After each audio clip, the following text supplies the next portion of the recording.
jërë ngeen jëf ci ànd bi ak télévision Futurs Médias ñu teewaat fii ci waxtu wi ci soir d'info di leen nuyu bu baax a baax te leen di ziar di rafetlu tànn bi ngeen di tànn suñu programme dinañu ñëw ci ponk bu am solo ndax tey xam ngeen ko ci la waa direction générale des impôts et domaines daal di lancé programme bi nga xamante ne moom la ñu dippee yaatal naat yokkute ngir naataange du ñàkk buñ fi teewee ci kanam ñu gën a yaatal programme boobu li tax mu jóg waaye it fexe ñëpp xam ne fay lempo ñëpp la war bu ko defee réew mi daal di mën a suqaliku moo tax dinañ fi dalal Alain Paul Sène nekk inspecteur des impôts nekk it ki yor wàllu kaddu gi ca DGID gannaaw 20h bi lay doon ñu gën a yaatal xibaar yi it ci wolof dina fi teew ak rédaction bi ñu xam ponk yi ci gën a fës ci bés bi pàcc bu njëkk bi ñu jagleel ko nag gan gu am maana gi nga xamante ne président Macky Sall amoon na ko ci waxtu yi ñu génn rek mu di le président de la Gambie son excellence Adama Barrow mu teewoon fi nag ci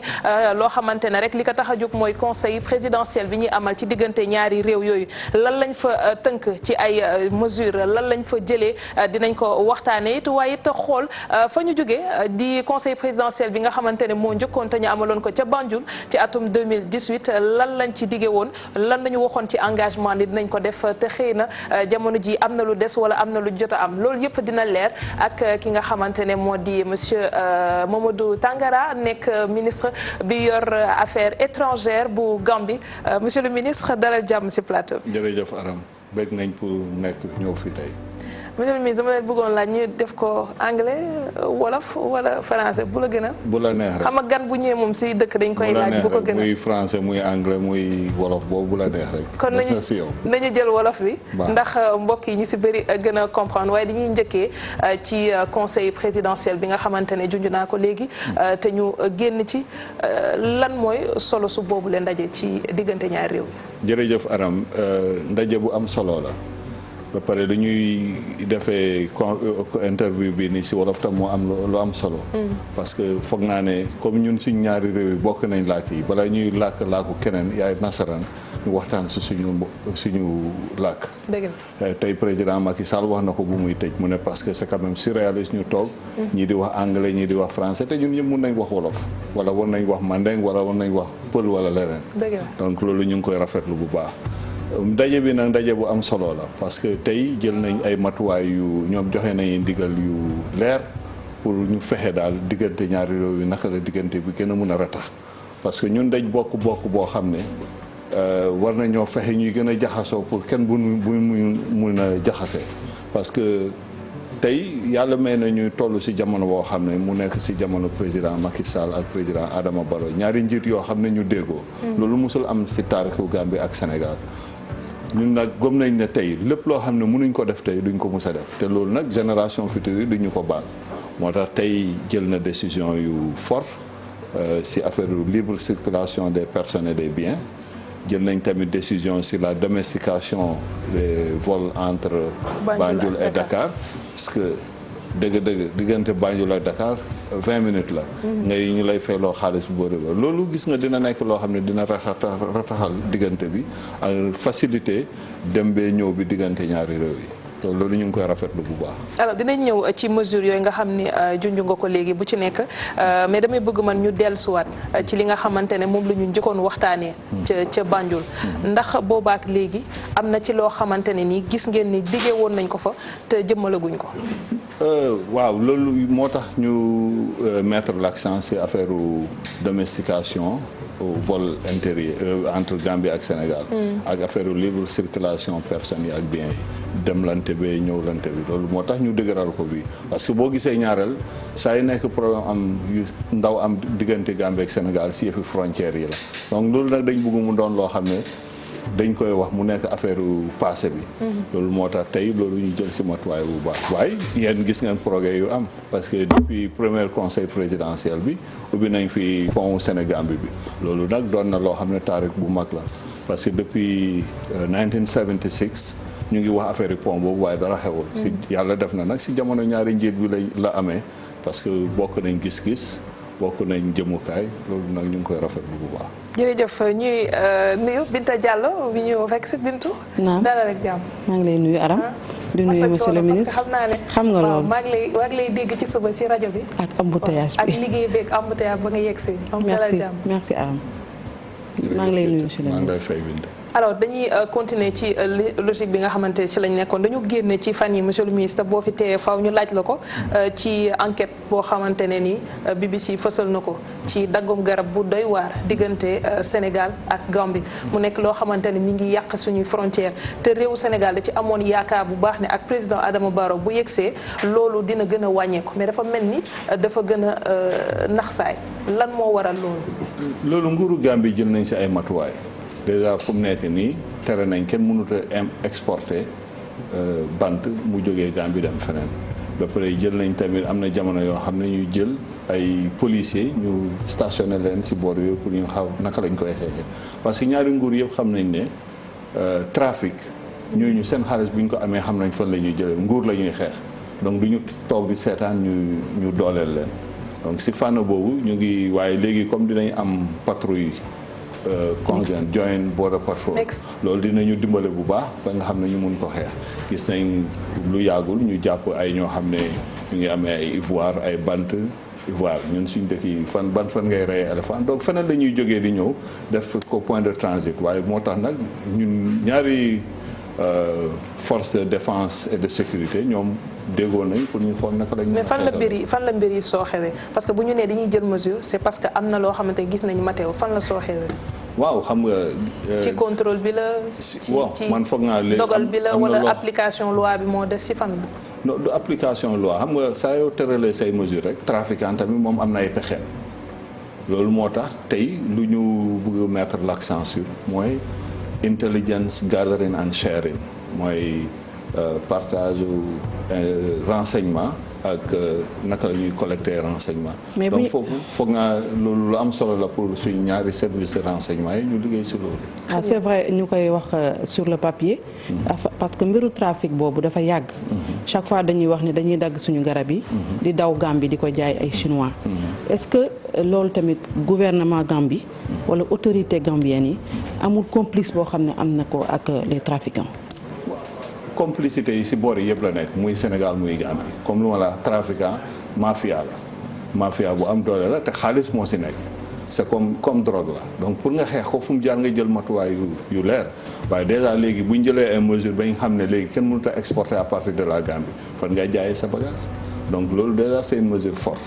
waaye lu gën a am solo mooy ne comme ni ma leen ko waxee ñaari présidents yi ñoom jël nañ engagement bi ñu gën a yokk seen jël ay mesures yi nga xam ne ñu mun ko xeex parce que ñun du intérêt Gambie pour Sénégal moo am problème parce que Sénégal fu mu amee jafe-jafe ñun nañ am jafe-jafe fu ñu amee jafe-jafe Sénégal na am jafe-jafe te tey xam nañ ne ak rythme mu ñuy dogee garab yi buggu ñoo am désert si suñ boor kenn buggul loolu waaw jàmm bu ñu yéenee suñu bopp loolu lañu yéenee Sénégal. mais dañuy wax que ne yéen autorités yi xëj na di ngeen mettre les mesures mais que ñi nga xamante ne ñoom la ñu sant. pour ñu saytu mbir mi. complicité boobu mi ngi ci seen biir est-ce que dina facile pour ngeen mën ko xeex. ñi nga xam ne ñoom la ñu sant mbir mi. ay eaux et forêt dañ leen ci tuumaal. ak ñeneen ay chef de je sais pas chef de village. yooyu yëpp aussi est-ce que di ngeen ko mën a xeex bu fekkente ne ñoom seen biir la. mais loolu moo tax man la mafia la te xaalis moo ci nekk. xaalis nag pour nga xeex xaalis da ngay génne xaalis pour mun ko xeex du nekk lu yomb moom parce que comme ni nga ko waxee gis nga ni mu yaatoo ñu ci bokk yëpp donc loolu renseignement dañ ci am doole bu mag liggéey bu mag boo xam ne moom lañ mën a def pour ñu mun ko saafara comme lu ñuy wax nip the thing in the bud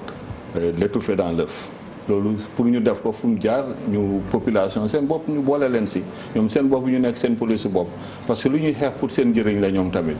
parce que foog naa ne kenn bëggul nga bàyyeel sa doom loo xam ne suba daf koy lor donc booy ñoom seen bopp bu ñu seetee rek dans le ici et le maintenant lu ñu siy am rek in the here and the now dinañ lor yeneen génération yi ñëw donc sensibilisation bi tamit lu am solo la ñu wax ak ñoom. ay mesures yi nga xamante ne wax ngeen ko dinañ ko jël mesures yi contenu bi lan la. lu ma la wax joint border patrol bi. parce que amoon na temps ci wàllu sanction ndax mën nañu xam peut-être loo xamante ne mesure la bu ñu teg nga xam ne braconniers yi wala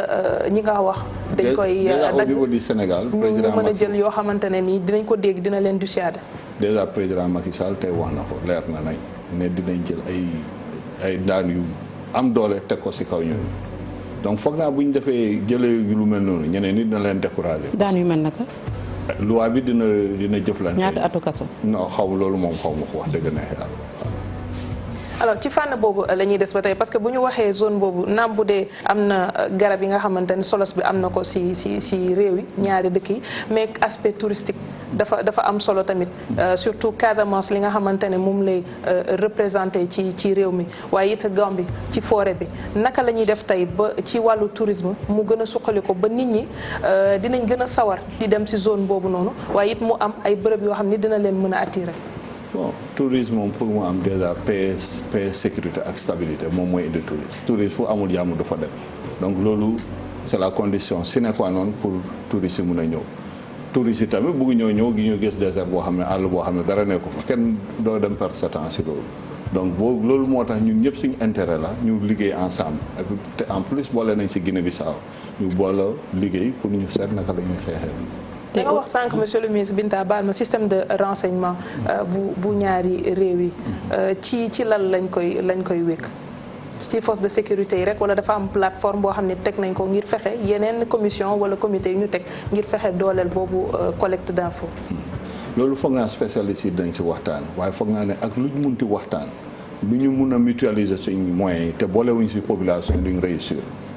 gis nga am na ay jamono foog nañ ne yëfi terrorisme lu sori la.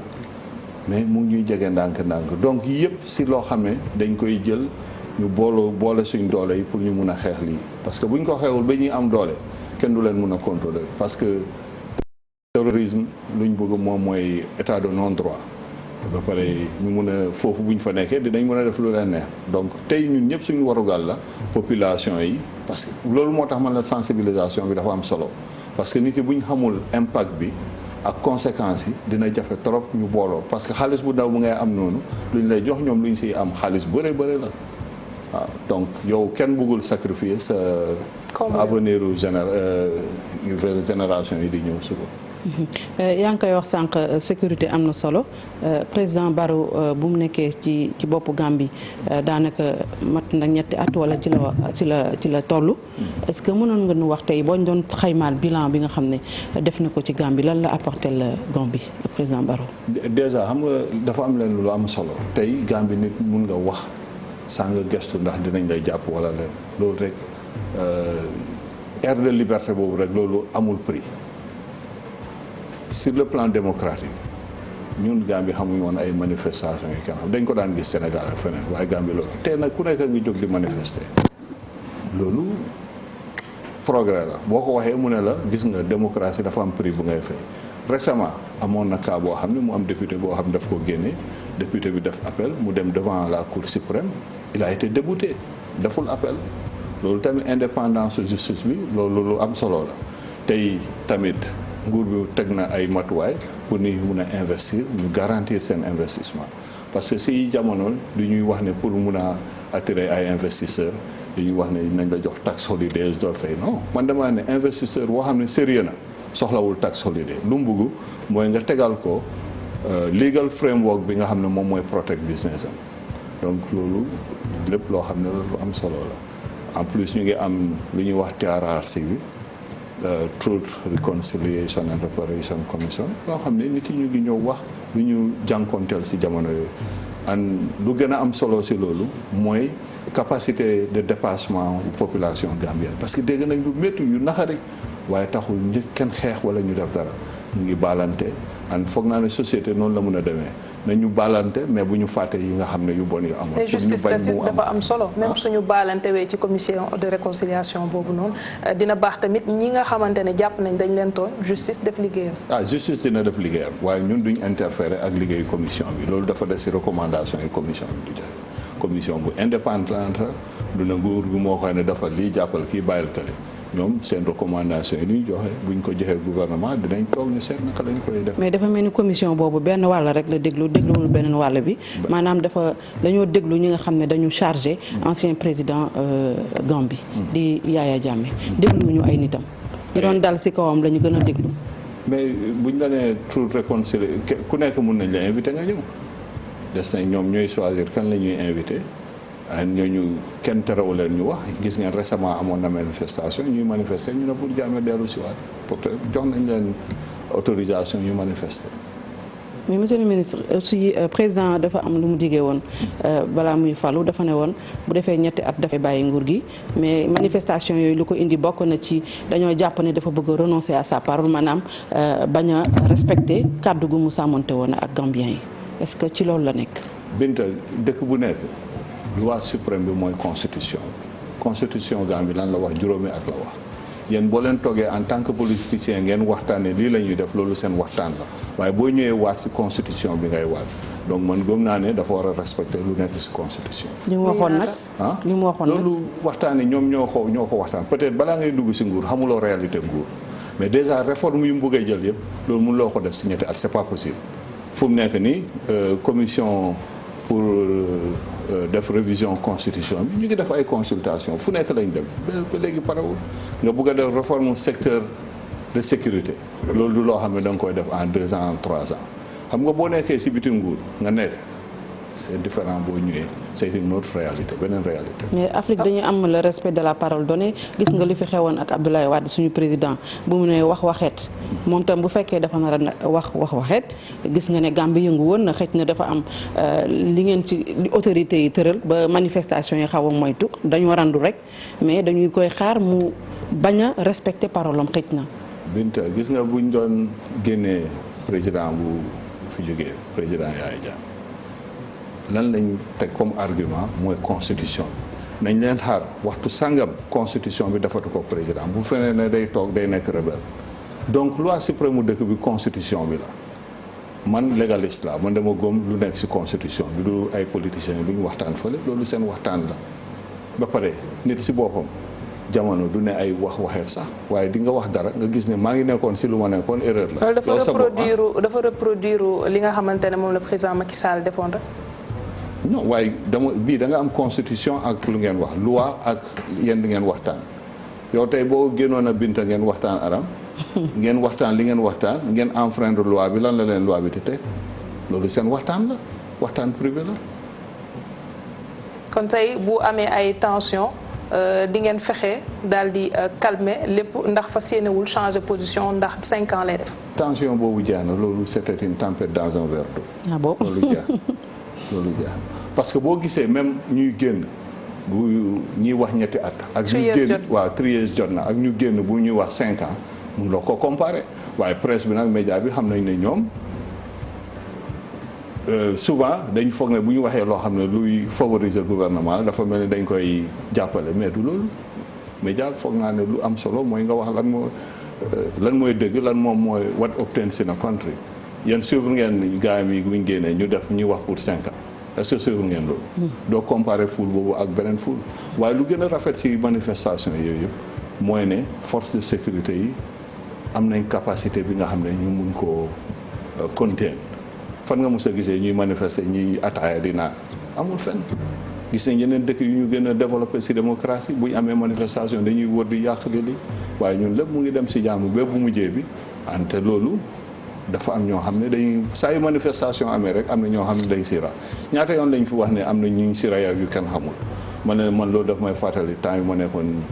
fii université Dakar grève day am ñu ne diw am na ku dee lii bëgg nañu am martyr mais kenn bëggul doon martyr. mais monsieur le ministre boo nee manifestation yi c'était une tempête dans un verre d'eau. daf may xaw a jaaxal ci démocratie. parce que démocratie ak coow ñoo ànd. xanaa da ngeen a xuuxal ñi nga xam ne ñoo doon manifester ba manifester war dootu fa amati. non du xuuxaluñ bu fekkee respecté nga conditions yi nañ la bàyyi nga manifester am na ñeneen ñuy am ay mitin